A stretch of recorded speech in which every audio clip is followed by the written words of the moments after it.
umwihariko wa jihad nk'uko wabivuze wenda guhera tariki 18 z'ukwa gatatu muri 2022 kugeza tariki 9 z'ukwa 11 uyu mwaka w'ibihumbi 2025 yarezwe ibirego bigera ku 9.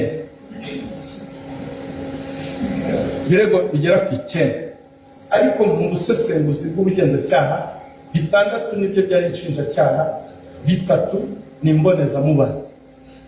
Mbonezamubano uhasanze ari usebanya cyangwa defamation.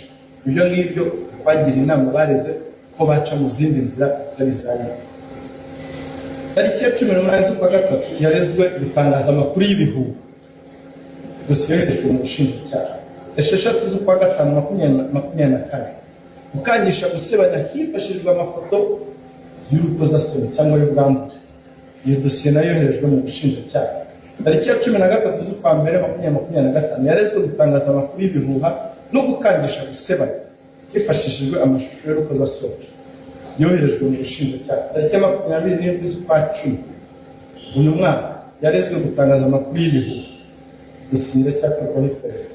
Tariki ya 13 z'ukwa 11 yarezwe gutangaza amakuru y'ibihuha dosiye nayo cyakorwaho iperereza.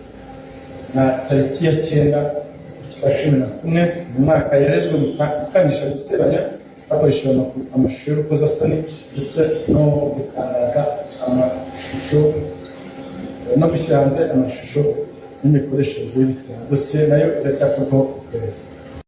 Kumva ko ya mpano yahanwa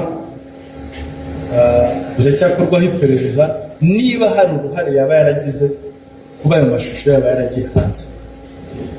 Uruhare rwe igihe bizagaragara ko hari uruhare yagize rwo kuba ayo mafoto ye uruhare ruri direct kuba ayo mashusho ye yaba yaragiye hanze, we n'uwo bari hamwe bazakurikirana acyatuma bakora.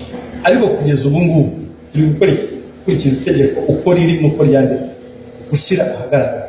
Ntabwo itegeko rivuga kwifata amafoto, kuko tujya kuvuga ngo kwifata amafoto abayifata ntibegere hanze ni benshi, na hano bashobora kuba barimo, sibyo? Ariko ni amahire ko bitaragera hanze. Rero niba ubifite wenda ubisibe cyangwa se ubibike kure, aho ntubikaho ya mpano yabitse.